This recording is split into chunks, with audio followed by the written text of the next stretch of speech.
Hello, everyone, and welcome to our community chat. My name is Elena. I am joined today by Michael Schnall, Fabio Curi, and a new face, Adam Lovell. How are you, Adam? First time joining us. Can you introduce yourself? Yeah, I'm well. Thank you guys for having me. I'm very honored to be here with Michael and Fabio and yourself. My name is Adam Lovell. I'm brand manager for Tabletop Miniatures Games, organized play, and events here at CMON. And just excited to see what we can lay out for you guys in the future of organized play a little bit later. Yes. It's been a while. Last time we did one of these, it was just me and Curie. So it's been a while since people saw you, Michael. How are you? Yeah, I miss one of these things, and everyone just assumes I'm dead. That was nice. I mean, I know I'm up here in the frozen norths of dangerous Canada, but Beyond the no, wall. beyond the wall, yes. But no, the reports of my demise have been greatly exaggerated. So we're back here today to go over some three interesting topics in a very specific order. But before we get into that, let's continue introductions. Getting ahead of myself. And how are you, Curie? I'm great. So I'm not dead. I was here last time. So no speculations on on my behalf. But this is in a universe made by George Martin, right? So you never know. I might even be a ghost. Ooh. Okay, cool. So we have a lot to cover today. We will, as Michael said, we will be talking about a few different topics in a very specific order, apparently. So, Adam, we'll talk about organized play very soon. In the meantime, you are free from us for the time being. We'll See you see guys you. shortly. Yeah, see you in a few minutes. Yep. Oh, good So, riddance. No, I'm just joking. he Wow, can that still was see us. immediate, just cold-blooded savagery right there. Okay, can appreciate that. Okay, so what do we have for today? I think we've had plenty of very exciting news recently. That while we have talked about them online, we have published a video, we published an article. I think the community misses seeing you guys talking about them, which are of course the Boltons, our very new faction. So this has been speculated for a while, huh? So what we have here is our first actual mini faction. Before we get into that, though, I do want to make another call out here that I think that they've been a very bad influence on Fabio here, because I'm still coming back to that just whole like bloodthirsty, like, yes, Adam's gone, immediate turn there. So maybe don't let work rub off so much on real life there, Fabio. We need you to Oh, be the good guy here. you don't even know the flayed people I have in my basement, you know. All right, everyone. Good night. It's been a good chat. All right. So This what we was have just here. this was just a trap to kill Adam. Or we lured him here, and now he's dead. Oh, okay. Moving on. Okay, This is we very are. fitting for the Boltons. Let's just go. Wow, this roller coaster went to some dark places. Yeah. Okay. Speaking of dark places, though, we can continue to talk about the Boltons. So we have alluded to these. We put a trailer out for them, and we talked about them in a presentation of the last Super Regional we did that made its way onto the internet. This is our first mini faction that we are releasing. Now, what does that mean? So essentially, we have our normal factions in the game. Your Starks, your Lannisters, your Night's Watch, all of those. A mini faction is in all ways a standard faction as far as rules and everything like that goes. It's just going to see a limited release of models and units. So whereas Starks are coming up with 15, 20 or so unit boxes, including hero boxes, 1 through 3. This one, any limited or mini faction that we have here, such as the Boltons, has a much smaller capacity for things like that. So with the Boltons here, you're going to get the initial starter box, a couple unit boxes that are specific to them, a hero box, and then that's roughly the range you're going to get. You might see a couple units and things released for them later down the line, but the expectation for these is that if you're playing them, don't expect like the standard full spectacle release that you'd have of like a major faction where you're going to have between 10 to 20 units and boxes of guys. Conversely, that is also a nice thing for anyone who just wants a small collection of just like, I just want to play Boltons. This is all I want. And this is a thing that we are experimenting here. And I already know this is going to open the floodgates to speculation to what might come in the future, but we are spending today talking about the Boltons. But of course, this is not just a one-of idea here. I'm sure that the people can already assume, and well, assumptions are a dangerous thing to make. People can already speculate about the rampant number of doors this opens up as far as things that are contained within the world of A Song of Ice and Fire. Oh, yeah. Anything to add about the Boltons, Curry? And in general, before we dive into the specifics. Any more confessions? No, jokes aside, like in regards to the Boltons, I like what Michael says of this opens the floodgate. It doesn't necessarily mean that every single thing that is in the book will become a mini faction. I'm not even going to say names to avoid any speculations, right? But I like it that this shows our continuous support in the sense of experimenting and expanding the game line in interesting ways that we can only do now that the game is solid for many years, right? And we can start playing with these things where we start catering to more niche players, right? Since the game came out, the Boltons have existed as neutrals, and this is something that we've seen time and time again from the player base, right, and the fans, that they do say like, oh, I wish I could play Bolton as its own faction. And before, our answer was, well, you can play them as neutrals, but now they do have their own, deck and list building rules and everything like all the other factions. So I'm happy with the way this is going. Something I do want to mention before we move on too deeply into this, just to get this out of the way early, is that this does not impact your capabilities to play Boltons as neutrals in any way, shape, or form. This is in addition to any of the current rules that exist out for them. So there's been some speculation online that's like, oh, they're being pulled from neutrals, they're not going to be played anymore. That is absolutely not the case. These are an additional rule set to what you already currently have. So everything contained in this box right here, this is also going to function almost like a neutral starter box for you, because this will contain the neutral versions of all of the existing Bolton units that are in the box. They will have both their Bolton faction card and their neutral version in here as well. You're also going to get the neutral tactics deck and then also the Bolton specific tactics deck. Now, we'll get into this in just a few slides here, but one of the things that separates this apart is that in addition to all the currently released Bolton items that are neutrals, you will have a small contingency of Dreadfort units. And these are the things that can only be taken if you are specifically playing the Boltons as their faction. So not everything that you'll see for them that we'll be showing here is going to be neutral availability. Anything that is basically labeled as Dreadfort, and we'll call these out as we show them, are going to be only if you're playing the Bolton faction and not them as their neutral versions. This includes their hero box as well. Okay. I see a question here before we move on. What about using neutrals within a Bolton list? Well, you could use other neutrals, and you could technically use, I'm not sure, I might be mistaken, but you could use the neutral Flademan in the Bolton list, but then you're just eating up neutral points. It won't make a difference. Well, so the important thing is there's right? mechanically, there's no difference between those units.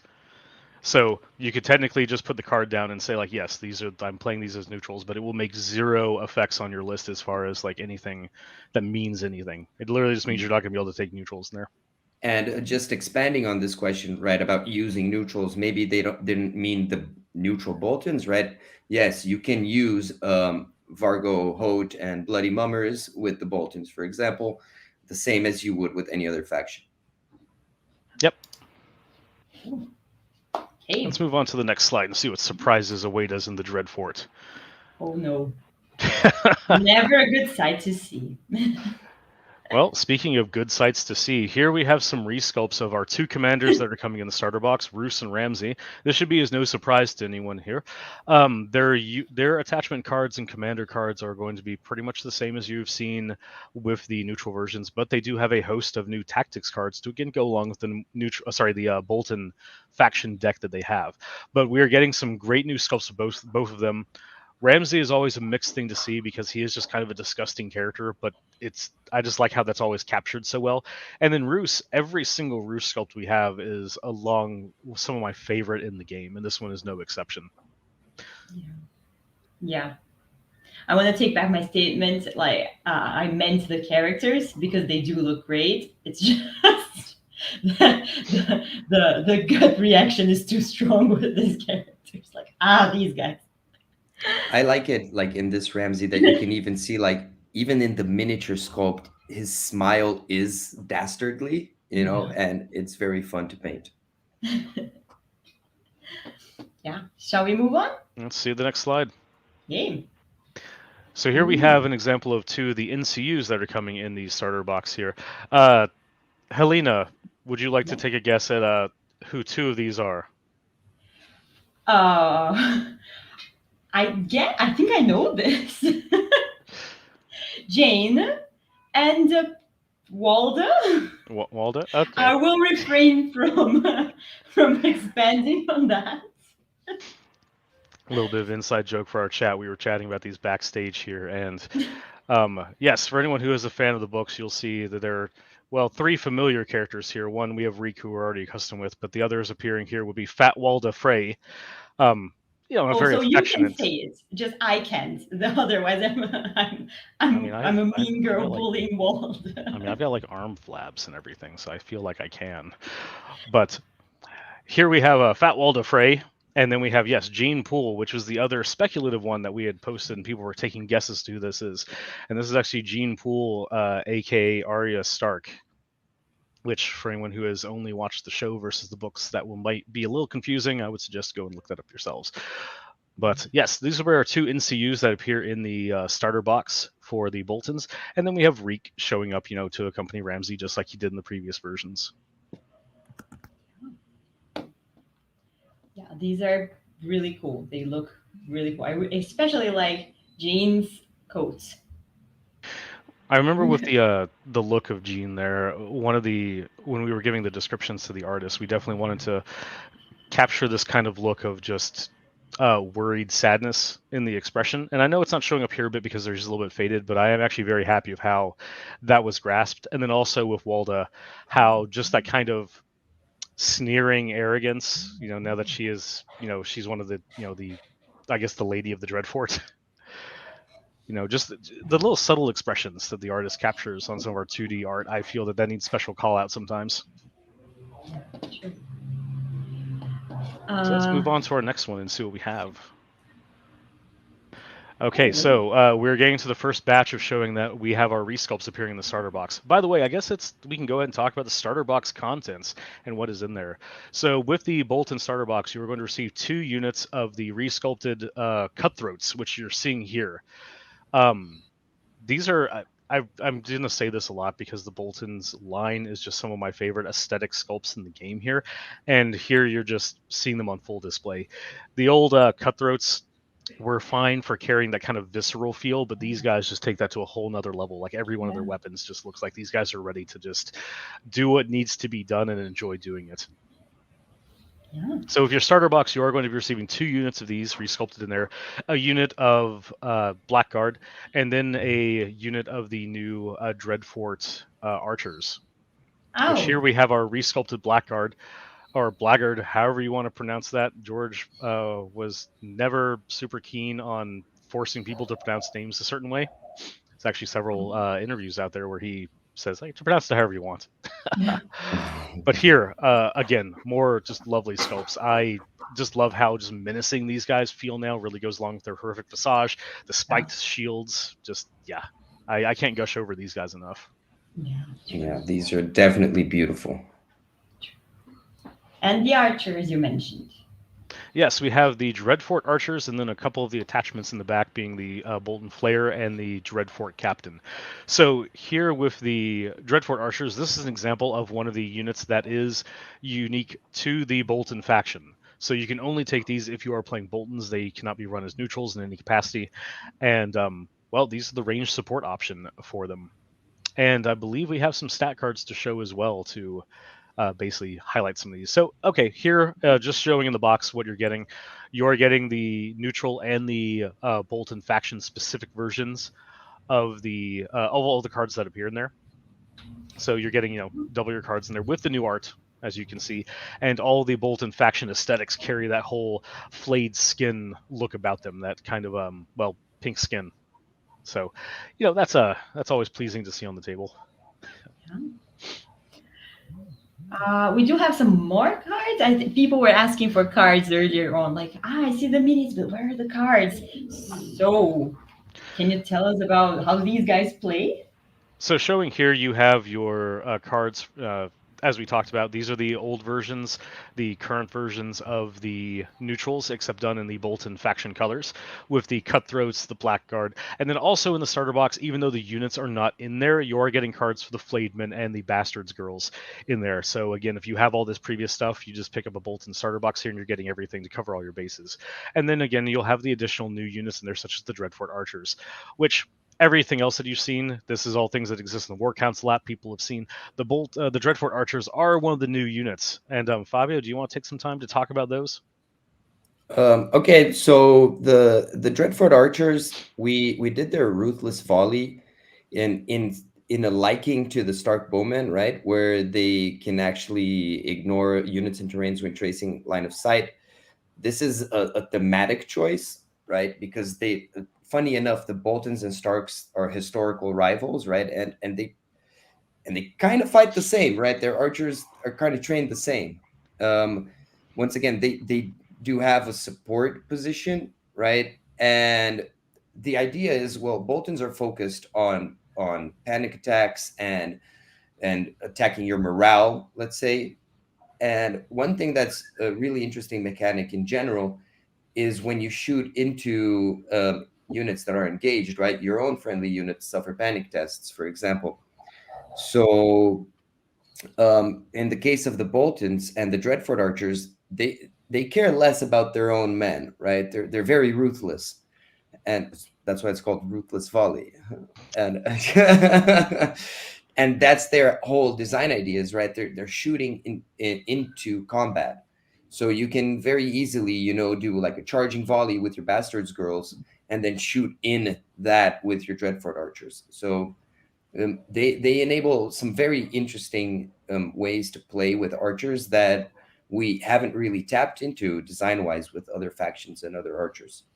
One kind of overarching theme you'll see with the Boltons, aside from just their panic shenanigans, are this win at all costs mentality. And that's definitely encapsulated here with the Dreadfort Archers because, it's a lot easier just to shoot into a big mass of combat that's happening over there. You'll hit something and you'll tell everyone that you hit only the enemy. But, if a couple arrows find their way in friendly backs, small price to pay if you won. And if they lost, then who's going to say otherwise? Yeah. Okay. Is there? I think maybe we covered this. I'm not sure. Is there any difference between neutral / Bolton units except the card color?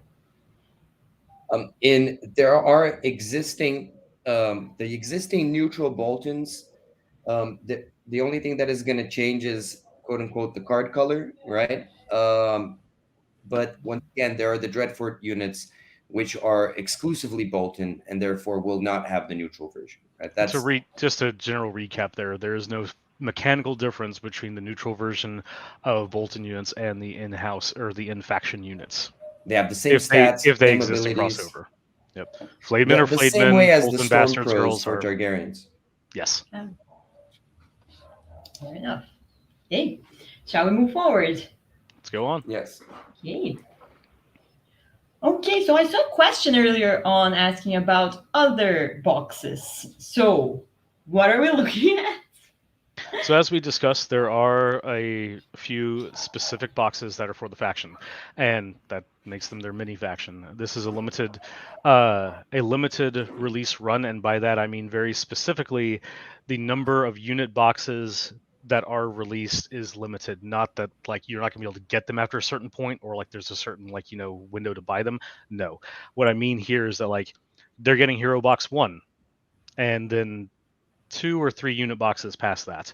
That's to be expected for the faction. We might expand on that later, but this is not something to expect like with the major factions that you'll see like quarterly releases for almost everything, or something that's going to perpetually just grow out.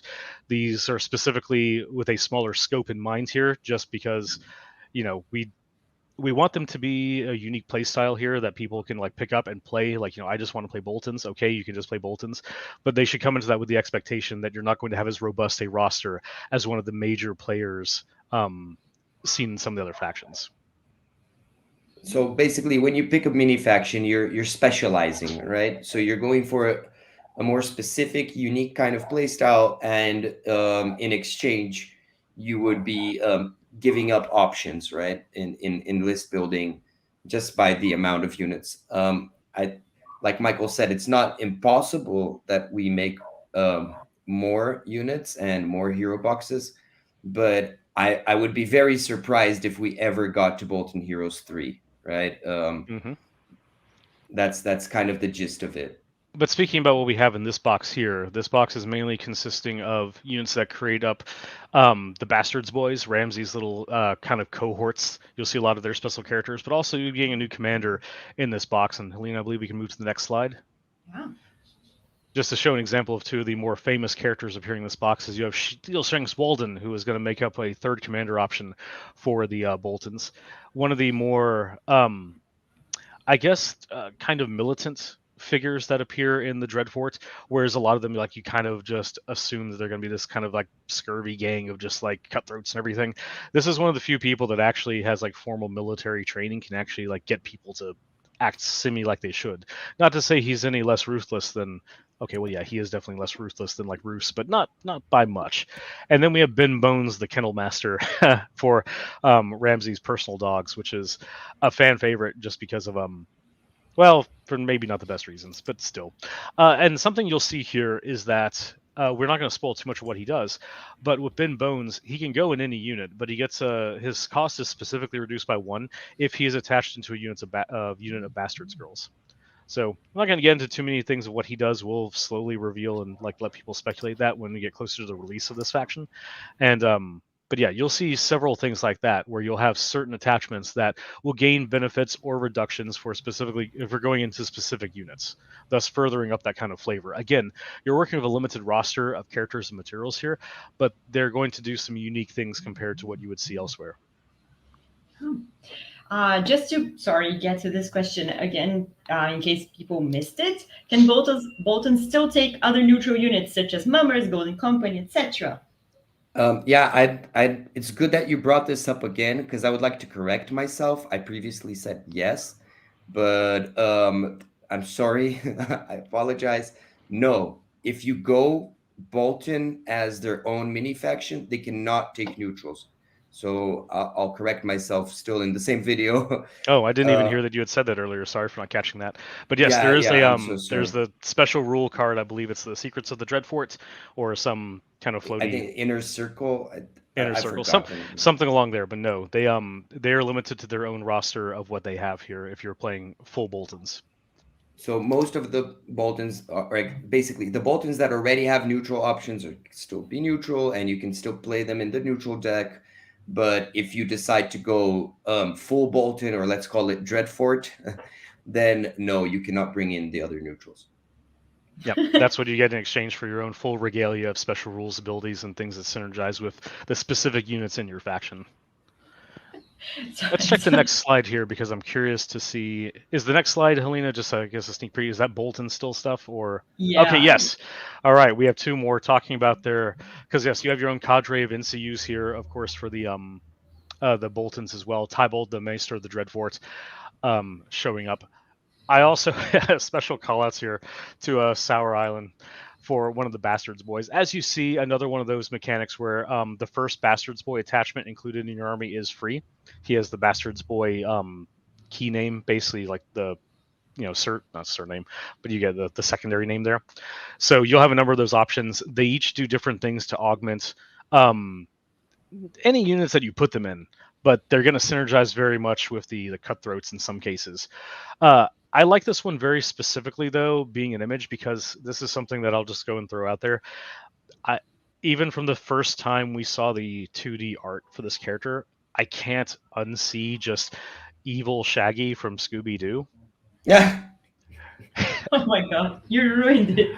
And now that's just permanently out there. So I had to share that with the world. Yeah, that's true. Oh my god, I was still laughing at a question that said, "Can we ask that question a third time and see if we get a different answer?" No, we can't. question for Fabio. Do we have to go full Bolton? I heard advice once, never go full Bolton. Well, it really depends. I would. I don't know. How do you feel being under someone else's skin, right? That's. I'll give it back with another question, right? Okay. I think. Sorry. I have to leave all puns and jokes of that nature to Fabio's department because I refuse. I refuse. Okay, let's just move on. We have another box, I believe. Yes. Okay, so speaking of another unit that you'll see that is exclusive to the playing the Boltons is the Dreadfort Spearman. And this is going to be the third time I've said this in this presentation, but this is one of my favorite looking units just because it is really nice. Now, unfortunately, I also don't think we have the miniatures to show, but instead, we have the unit card to actually display here. Yeah. Well, at least partially anyway. That's not all the information there. It's very tactfully hidden. But just going over this unit, you have set for charge, as they are spearmen. Some middling stats here again. They're a 5-point cheap unit here. The attachment that you bring with them is really going to kind of specialize their role in the battlefield. But they do have a very tactfully hidden ability that is unique to them, where should they destroy enemy ranks, they need more flayed men. You always need more flayed men. So, if you're already going to have, your giant impaling spears out there and everything, you might as well put those to use. So there's some speculation on what these guys do. But these guys are a nice middle ground option between the raw offense that you'll have in the Bolton Cutthroats and the defensive measures that you'll see in, like, the Blackguard. So these guys kind of fill that middle role here. If you want to run a, I guess, slightly more tanky Bolton list, you can include these guys, but really it's going to come down to using a good mixture of your units. But I can already tell you, it would be a fun visual just to see a big line of Dreadfort spearmen with some archers behind them, and maybe a couple of flayed men off to the flanks or so, depending on your game size. I know, just picturing the visuals there, I really am looking forward to seeing some of the armies get out into the wild and get painted up for some of our events. And also, speaking of, I guess, timetables in that regard, while I cannot speak to definites here, of course, because that is matters of, sales and production, and there's a number of things that could happen, but we are, the estimated release for these guys is somewhere in early Q3, around August or so. And again, that's just initially what we have to go on. There's a number of things that could cause that to change, but that's where the target window currently is. Okay, and about that's the estimate for the starter set, and these extra boxes we're showing now around the same time. So we're trying to do this the same format that we have with most of our major faction releases, where we will release the starter box, at least 2 ancillary unit boxes, and then a hero box, which in this case would actually comprise the majority of what would be currently ready to release on these guys. Whether that's all going to come out at the same time or not, again, that's a matter for sales, distribution, all these other departments that I have no insight or, say or control over here. So I don't want to speak to any of them for them in any capacity. So that's all I can really say there. Yeah, so August-ish. Perfect. Anything to add there, Curry, before we invite Adam back to the stream? No, let's bring him. Let's see if he still has his skin on. Oh my god. I'm surprised he doesn't. That would have been horrifying, wouldn't it? Like, I just bring back the camera. Oh my god. I remember, Curry, you're in South America. I'm in North America. The North remembers, and I remember. Nice. No, it's good to be back. I'm excited to see all the stuff for Boltons. They are definitely reminding me heavily of Michael and our personal interactions. So I think it's quite appropriate that we're getting those out there. I'm not sure I care about the implications of that, but we'll have that chat later in private. All right, so where should we start? Okay, I guess now we'll talk about organized play and other news coming for the game, right? So starting with, this is unexpected, I guess. Additional War Council translations. What can you tell us about it, Adam? Yeah, so what we're trying to do with Song of Ice and Fire as we move past that awkward 3-year period of the plague that shall not be named on YouTube, We want to really reinvest and show a commitment to the Song of Ice and Fire community, not just in North America, not just in Europe, but globally. So as we came out of this time and I took over in the position as brand manager and started moving towards looking at how we interact with the community, we really wanted to focus on giving the Chinese folks, both in simplified Chinese, Mandarin, Cantonese, and some of the other communities around the globe that have really been clamoring for support within the app, the French, the Spanish, both in Spain and in Central America, as well as Poland. Shout out to the Polish community who has been spectacular in their support of the game, and the folks at War Factory. We just want to show that additional support there and make everybody feel like they're part of the Song of Ice and Fire community as we move forward into what we have planned for the years to come. Very cool. Well, and now let's talk about organized play itself. So there has been lots of changes recently, and we're right in the middle of the 2023 season. So can you tell us more about how everything works? So we'll get a little out of order here based on the bullet points, but right now, as you guys know, in the United States, regional level events are occurring. These are stores that have contacted us at our behest and said that they're interested in running regional events. These will all feed into the national championship here, and we are going to bring this sort of regional event to other communities across the globe. It's just a matter of logistics and support and coordinating with the right people, making sure that our philosophy of how we want events run jives with the local community. And we have the experienced tournament organizers in each country, or even sections within countries like in the UK, obviously Wales, Scotland, things like that. So we will be bringing that regional level feel out there and allowing that to feed into the rest of the organized play system. Then in quarter 3, we will be bringing store championships.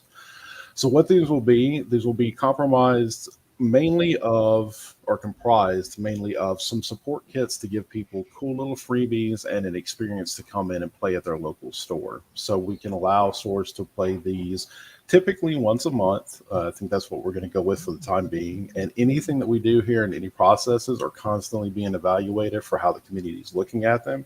We're not drawing a firm line in the sand and saying, this is the way store championships will always be.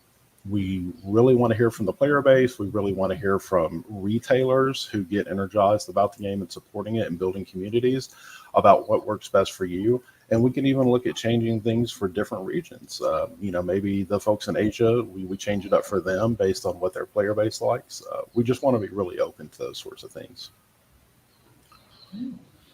So some of you guys, I know for sure in the audience, I've seen the names scrolling by, have participated in the Frontline Gaming Circuit Series this year. This was a bit of an experiment for both sides, the folks on the Frontline Gaming side and here at CMON. They approached us saying that of all the miniatures games they did not support at Las Vegas Open and their other stops, Song of Ice and Fire was the most anticipated and most requested.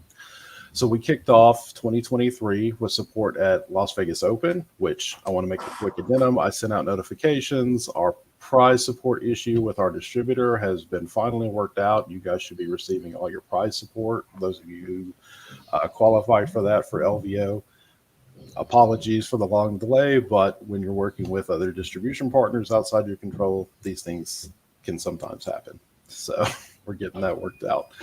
I'm happy to announce yesterday, I just filled out the form to make our presence at LVO in 2024 even bigger and better. We should have a booth on site. We'll be showing off some cool stuff and having hopefully some early release product or things like that to sell that you can pick up at LVO. So we hope you come out and visit us there, show the folks at Frontline Gaming that investing in Song of Ice and Fire support is something that's meaningful to the community. I see a question here. Sorry, before you move on. How should a store contact you to get prize support or organize regional events? So once we start pushing out the store championships, that's going to be the first big support kit that we do. And as I said, that'll be sometime in quarter 3. And borrowing a little bit from Michael's statement about the release of the Boltons, I would like to say it's going to be absolutely July 1st, but who knows? It just depends on logistics and things getting here. Once we have those in-house and we have everything set up so we can start pulling those kits when somebody requests them. The stores can contact myself, Adam, at cmon.com, and we'll have a process for filtering those out, getting them to our warehouse staff to sell these kits out to the retailers. And all of our CMON Play retailers will understand what the costs are there, how much they'll have to charge to run the event, to give out these freebies and things like that. So again, Adam at cmon.com. And I also believe we have organized play at cmon.com, which filters to me as well. Okay, I see lots of questions. I'm happy to take them. Should I just go ahead and cover the last 2 points real quick? And then yeah, I think so. Okay. Yeah, national championships. The U.S. National Championship will be happening September 15th through 17th in Minnesota at the Game Center. We ran our first event there just a couple weeks ago for the Super Regional, and we had some learning opportunities there about how we run things, and that kind of ties into something else I want to briefly touch on here shortly. But we are opening up national championships to anybody and everybody. We have some countries where multiple tournament organizers are interested in hosting national championships. What I would like to do is kind of have those folks coordinate together instead of dividing the player base and bring together one big national championship. I mean, the UK was astounding last year. I think the UK had over 130 people at their national championship. We had really big numbers earlier this year out of Sweden and Finland, I believe. I may have them mixed up about which ones hosted when. And I think Poland last year had over 100 people as well. So big shout out to those guys. So anybody, again, interested in organizing a national championship for a country that currently doesn't have it, please reach out to me, Adam at cmon.com, or organizeplay at cmon.com.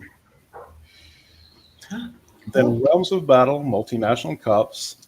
This is an event in concept, so this may change, but what we've done is taken a look at the current reality of the global state and the potential for disruption of scheduled things that we're asking players to travel across the globe for.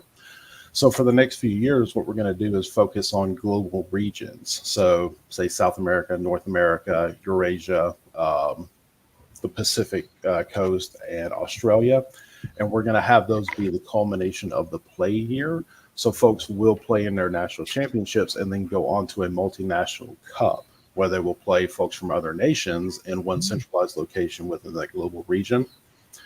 Then, as we kind of see what the reality of travel and costs and things like those are in the future, we may end up doing some things where we invite previous Realms of Battle winners to a more global opportunity for play.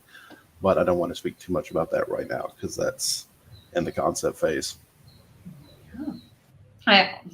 Just to get to a question before we go to the next slide, will there be a dedicated organized play team / staff to help support the European region in the future? Yeah, thanks for the question, Ilya. I believe we've talked directly. This is something that I am kind of running right now as we get things ramped up and we see what the scope of our needs are from my assessment, kind of getting my hands on and talking to all the event organizers in different places.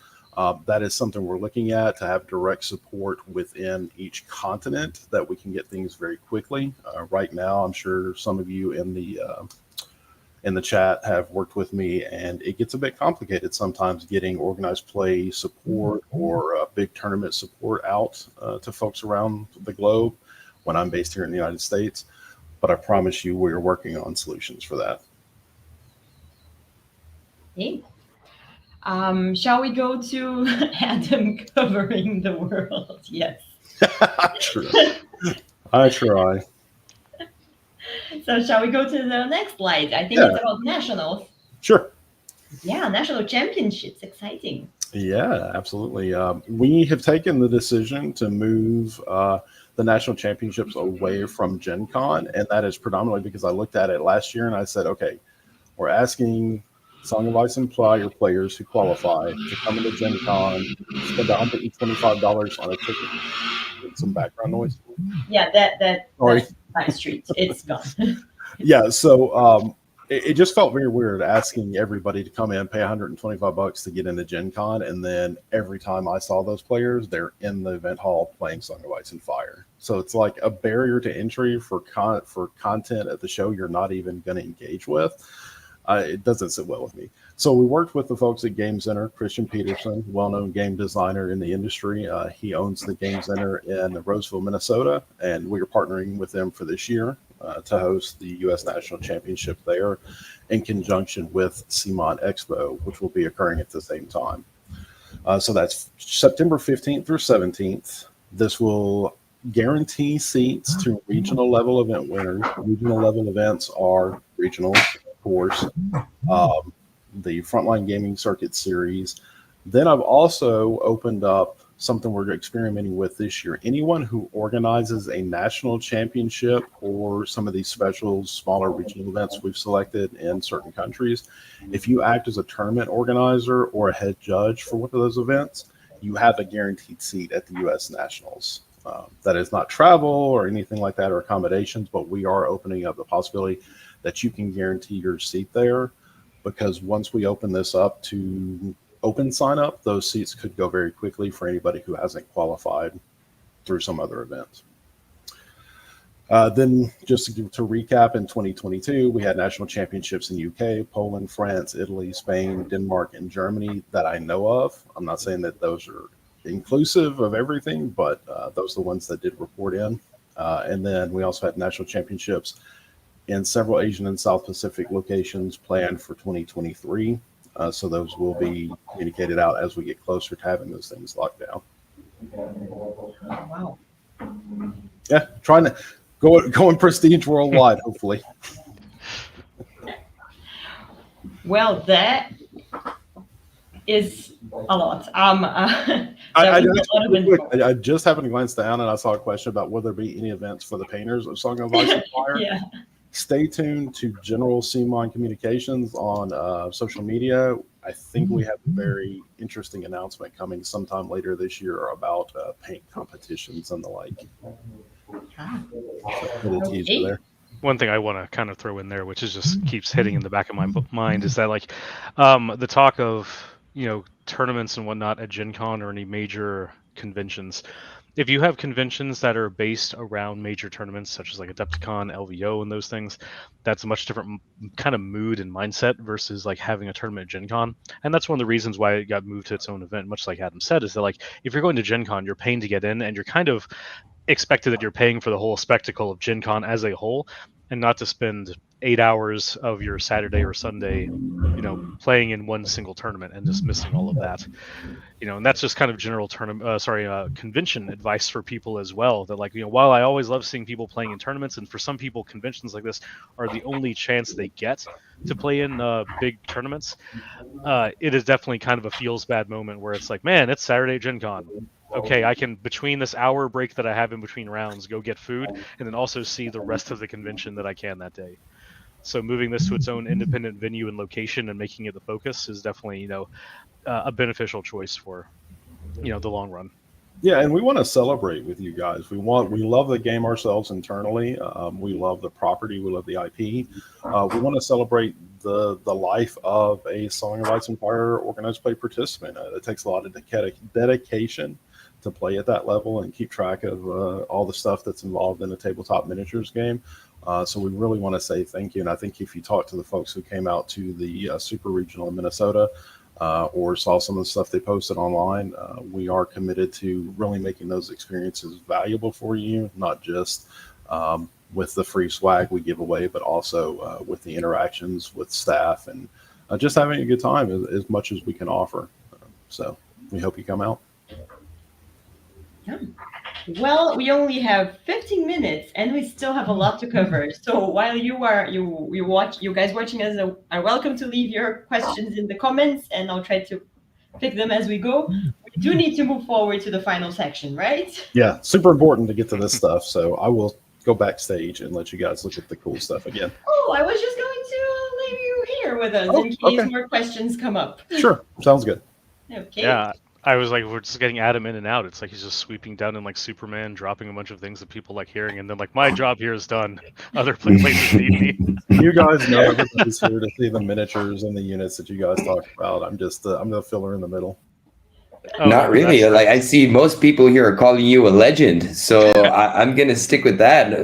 Adam the legend. There's nothing wrong with setting insanely high expectations early on.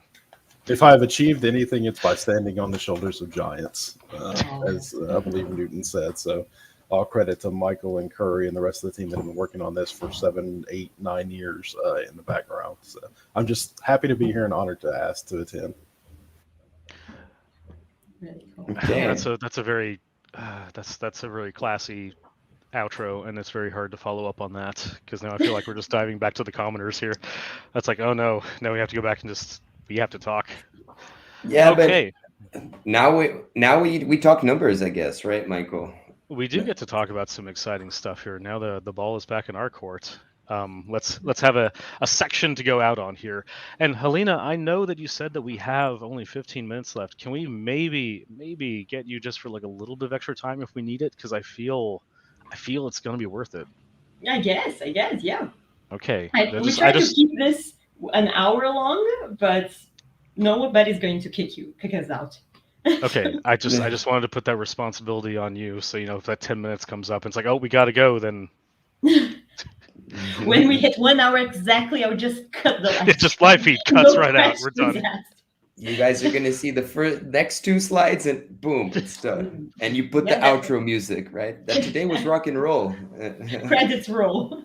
Can we get to it? I'm excited to hear it as well. Jeez, guys. See, Adam just again continuing to. Okay, let's move on to this next little section here. So, what we are going to now talk about is actually our mid-year updates that we have coming out at a non-disclosed timetable, because these things are going to come out when they are, well, good and ready and through production. But we did want to make that announcement that these are coming out here.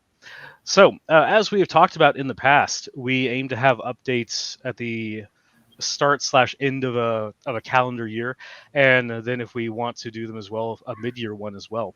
With the last update, we specifically targeted and focused on things that we viewed as problematic, basically the big offenders, but we didn't want to make too many big, kind of earth-shattering changes there. Those were mainly being saved for this update, so we could have a bunch of time to kind of go over these.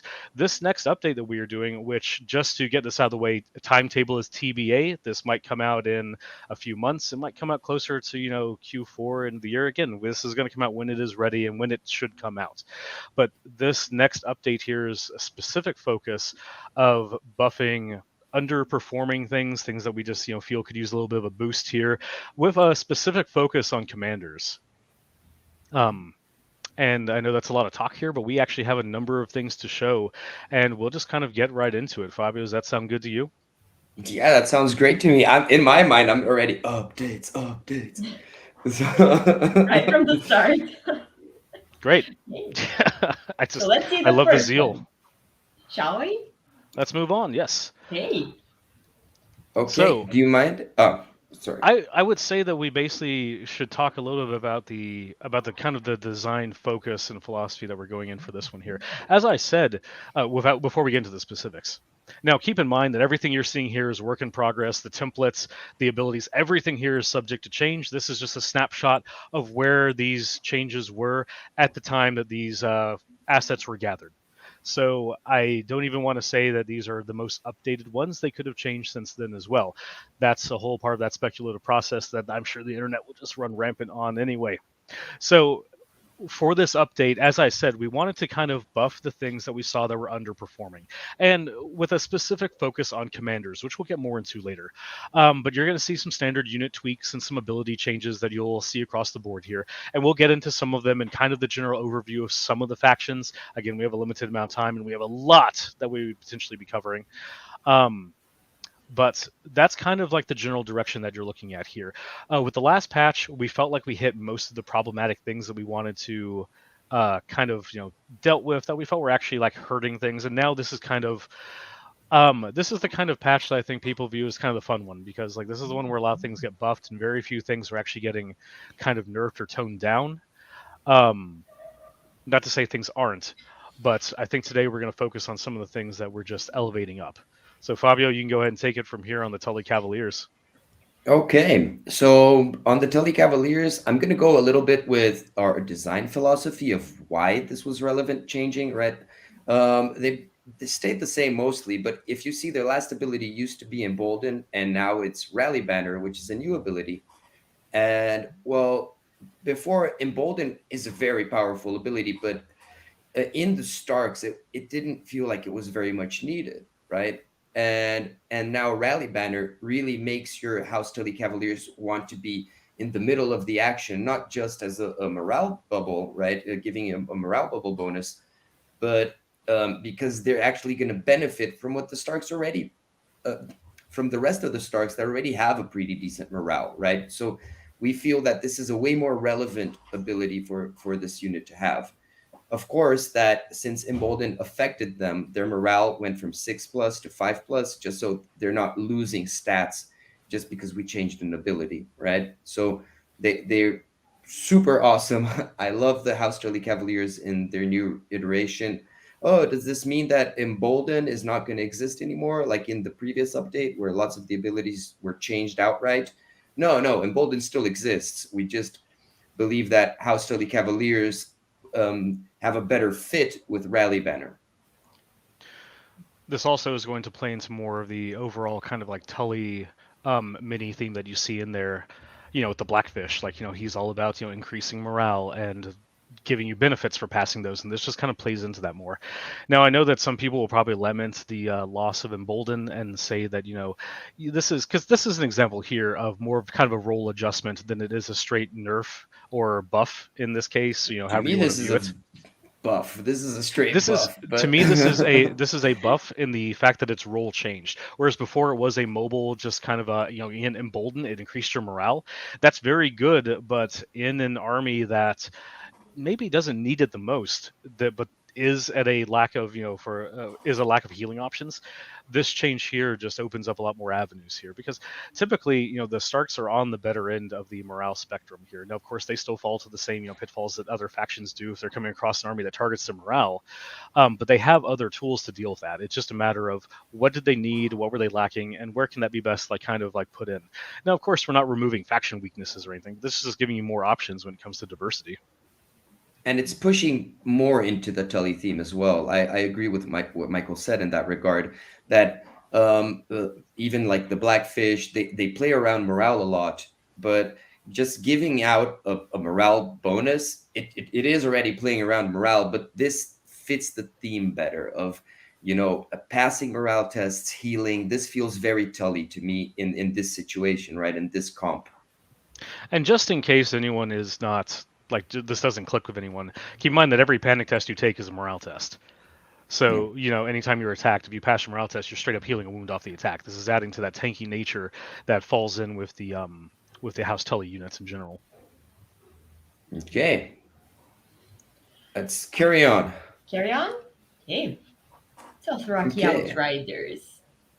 The Dothraki Outriders, we were, once again, this is going into the buff theme, right? We felt they needed a little buff.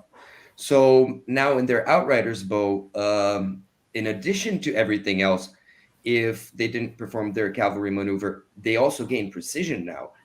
And this is to make them more on par with all the other long-range archers, because technically they're a cavalry with a short range, but if they don't move, they get to be long range, right? So now their differential is that they can move, right? If they stay still, they shoot like most other long range archers now. But what makes them great is their high mobility, right? So they actually fill that dual role, where before the choice was a little bit less of a choice. Let's say you would find your spot and just stay stationary now, and we want to incentivize your cavalry units to move, right? And so this, once again, it makes you want to get to your position faster and then try to station there, or even run out of the way, right? This, once again, this makes them better archers just as a whole. The other thing to factor in as well is that don't take these things in a bubble, because as we said, we are messing with commander cards here, baseline tactics cards. This is a full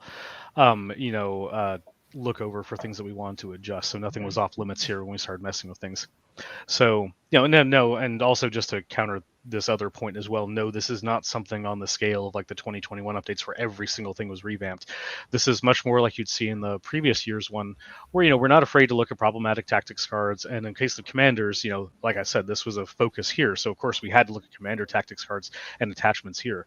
So, while I get people love to get excited about things and everything, it's also a matter of, don't look at things in a bubble. And that's something we always try to caution to and everything. We'll get into more in-depth faction by faction and things as time goes on, as this gets closer to release. But that's just that's always the thing to do, is like temper, yes, in a current situation something might appear like, oh my god, this is a giant radical change here, but then we've changed like two fundamental, like the core tactics cards, or we've changed how a commander works in general and it just synergizes better, or things have changed up. So that's always the thing to look at with these. But with the Outriders here, as you said, this is a straight buff here to the unit, and I this is the type of thing that I feel like we're taking the things that are underperforming, and yes, there are always going to be people that agree or not, because I'm sure someone out there, I'm sure that there are groups that are like, my opponent runs nothing but Dothraki Outriders, and I've never won a game against them, and now you're buffing them. And I'm sure that's going to come up. But, the inverse is always going to be true here as well. So I'd like to add to that, even, like, why are you guys showing us Dothraki Outriders, right? They weren't the most underperforming unit, and this isn't the most significant buff. But this is a good example of the trend of changes we're doing in this update, right? Yeah. Yep. There's always going to be, someone's always going to want to have seen something else and whatnot. But, we're showing what we're showing here. And some of them, I like to feel all these are good baseline, nothing too extreme, kind of what we want to show with this patch. We are tweaking things that we feel are underperforming, but there's not any radical major overhauls or complete designs, with a kind of asterisk there in the corner, which we'll get to at the end. But let's move on to the next one here. Hey. Thornwatch. Once again, this is another example of us doing some just quick number fixes, right? And you'll see, oh, what changed in Thornwatch, Fabio? I don't really see. What are you talking about? They're kind of the same. No, they're not. Their longsword melee attack went from a 4+ to a 3+. Once again, this kind of incentivizes them into their hybrid role, right? They have everything to become this ranged melee hybrid, but people were players were focusing on their ranged aspect a little more, of course, because it had a better to hit value. By matching these up, we are making them, we're pushing them into the playstyle we wanted beforehand. Once again, all these examples are not really specifically about these units. They're to show you the trend of the changes, right? We hope that with minor changes, just like tweaking a number, a keyword, we can do already a lot of impact in the balance of the game. Yeah, these guys are, as you said, these guys are really solid here, and now are really their jack of all trades role that they, there, and it's just a small numbers tweak that did that. Yeah. Shall we move on, or do we have more to say? Next up. Yep. Next I up. think, this is a big one, right? So this is an example of one of the commander updates that we had. And no, we didn't show all of Tywin's cards here because he still has his third one, but that one remained unchanged, if I remember correctly. So what we have here with Tywin, Threaten got changed just on the wording update here, but is mechanically the same as it was before. But we updated 2 of his commander tactics cards. And this is a good example here of one of the kind of philosophies we took, is that one of the issues with Tywin previously is that his cards had a lot of things that required setup to actually be effective, in the form of he needed things to be weakened. So typically with a lot of tactics cards, you would have, I'm going to play this card, I'm going to get some type of benefit or effect. That's how that transaction works. Play card thing happens. But sometimes you'll have cards that would require or have extra needs to be fulfilled here before they actually kicked on. In Tywin, he had an over-reliance on having to have things weakened. So what we've kind of done here in a lot of those cases is we have removed the extra step or stipulation and instead turned it into, if it's still on there, a buff for that condition being met. So, for example, here in Tywin's exploit weakness, you play the card. it makes the defender vulnerable. If they are weakened, which is the thing that Tywin wants to do as a commander and has means of doing, you're going to get an additional bonus for it. Broken Resolve here is going to give you a card that just straight up becomes weakened and is allow you to self-generate the things that Tywin already wants to do. So again, adding in that flavor. But that's something you'll see across commanders. Like going back to Stark's, Roderick had the same tendency with his vulnerable tokens, Tywin here with his weakened tokens, and things like that. Where basically one of the core things that we hit commanders is just while keeping their fundamental identities to how they functioned, making it easier to play them. Because that's something we have just kind of seen as the game has developed, is that if something requires, I don't want to say this in an insulting way, if something requires too much thinking or planning or strategizing ahead, people tend to just gravitate toward the easier things that there is to play. As not to say that we're dumbing things down, that's not the intent. It's just more so if something requires additional setup, we're rewarding you for taking that additional setup versus making it a requirement to just have things function. Yeah, and the next one is the most exciting one in my mind. Before we go to the next slide, I just want to say, Curie, please do a different voice when you're playing the hypothetical questioner. Please. That's just it's not even a question. There's no question mark. I'll even like block my nose, like, Curry, but you said. Oh yes, 1920s like radio announcer, please. I was gonna say Tim Curry, but radio announcer works. Yeah. Well, last one. Yeah, very excited. Okay. Last one. Oh, this is okay. So remember that asterisk that we had talked about previously? This one is kind of a big one here. Greyjoys. This actually is probably one of the bigger changes that we had to talk about, and this is a change to the pillage mechanic, which is their faction kind of identity here. The thing that happened here is that this is a prime example of an army that started off on the back foot and then could reach middle ground, and then if you played your cards properly, it would pull ahead via the acquisition of pillage tokens. That created a very steep learning curve, which was difficult for people. And so there's different levels to think about. In a casual play here, people don't necessarily have the time or focus to devote to learning the intricacies of the factions. So that was creating a negative play experience for new players that just want to pick up their favorite, ironclad Vikings.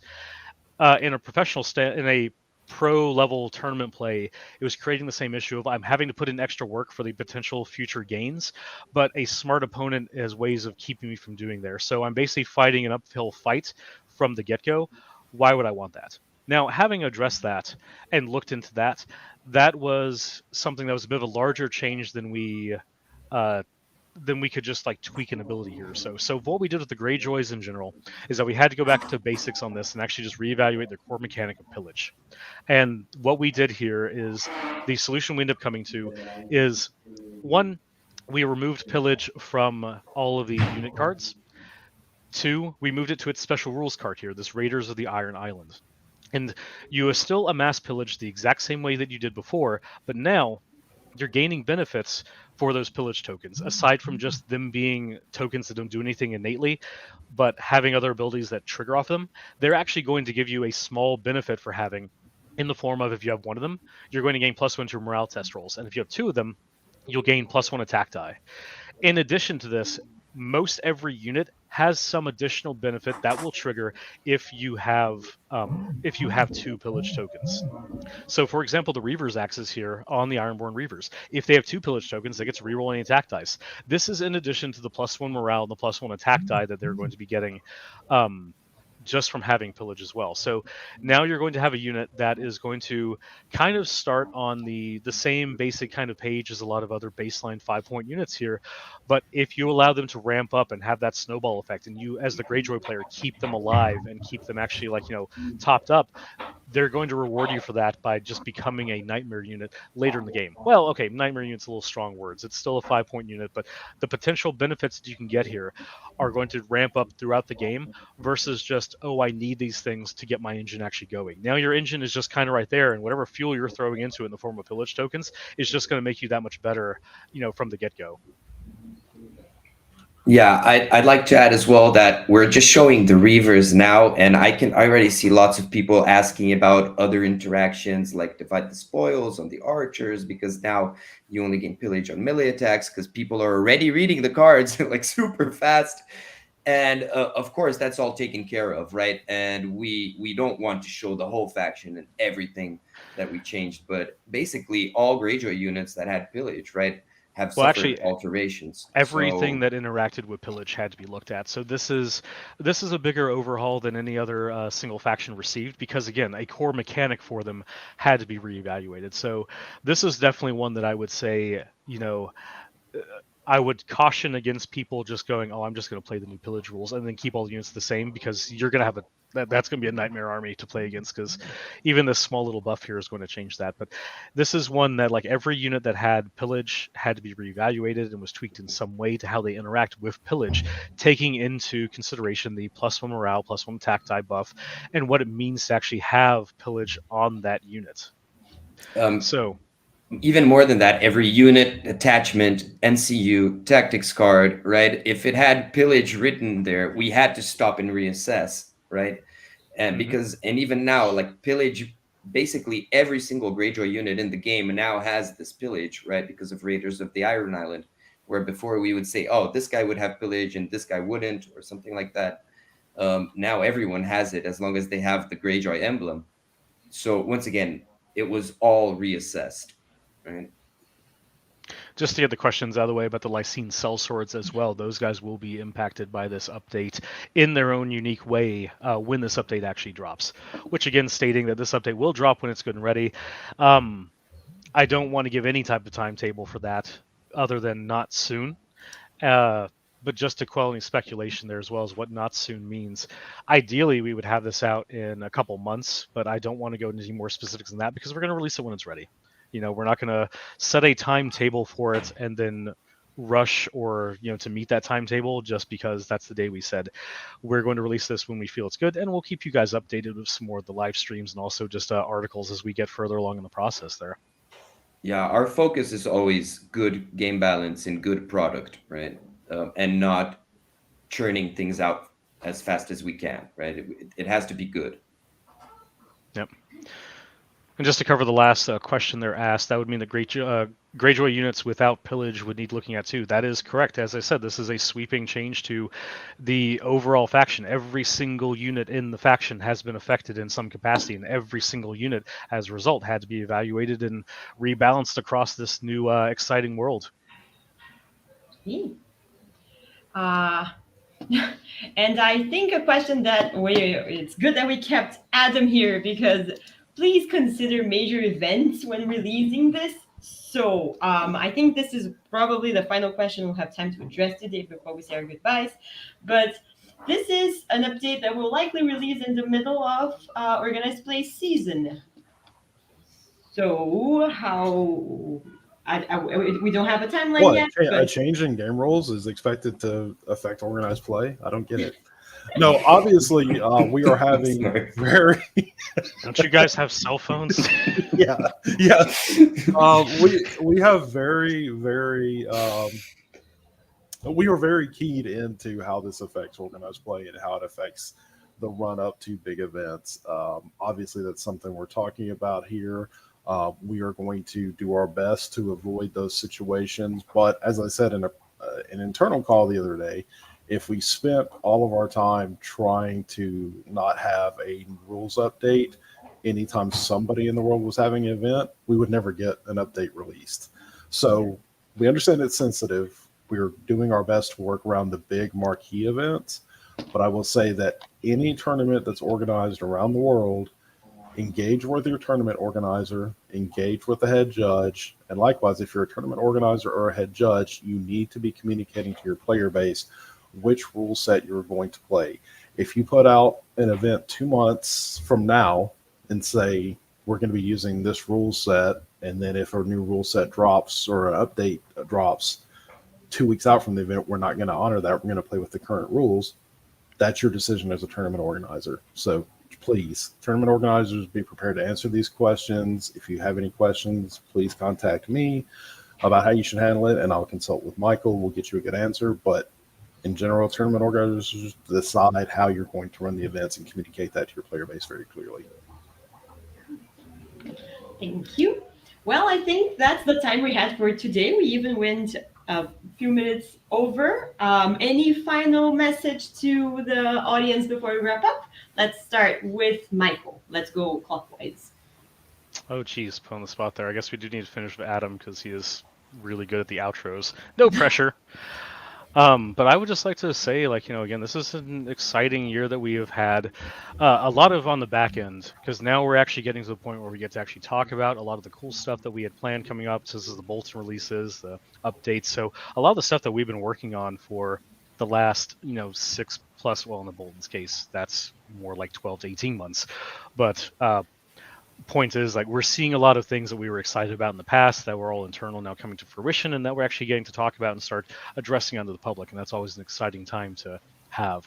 So look for more updates that we'll have in the future, live streams, and then more articles and things, just going over everything that we have planned. So thank you all for tuning in today. What about you, Kuri? It's always very interesting doing these community chats, right? Because we said so much already, and to me, this was like a 10-minute call, but we're actually here an hour 15 almost. And there's just so much more we want to say, we could say, but of course, let's keep our inside our time constraint. And once again, it's very cool to be able to show the Boltons. I think that was something that we worked on a lot, and we put so much love and effort, and it's also good to see that the players are happy and that they're excited that we are giving our continual love and support for this game, right? And that's something that we still do, and we plan to do for as long as we can. Finally, Adam, now wrapping up your first participation in these, how was it? It was fantastic. I'm super excited about all the stuff that Curry and Michael showed off. Couldn't be more appreciative of your hosting it, Helena. Fantastic job. I've always watched the streams and been super excited to see everything. But I'll just say, from the organized play standpoint, the stuff we have coming for the game, content-wise, we have a saying in the American South, you ain't seen nothing yet. So stay tuned. We'll have more when we can share it. But you're definitely going to want to stay engaged with our social media, with our live streams, and everything that we put out there. So just watch. Well, thank you guys for joining me. Thank you all for joining us, and I hope to see you all very soon. Bye. Bye, everybody. Bye, everyone.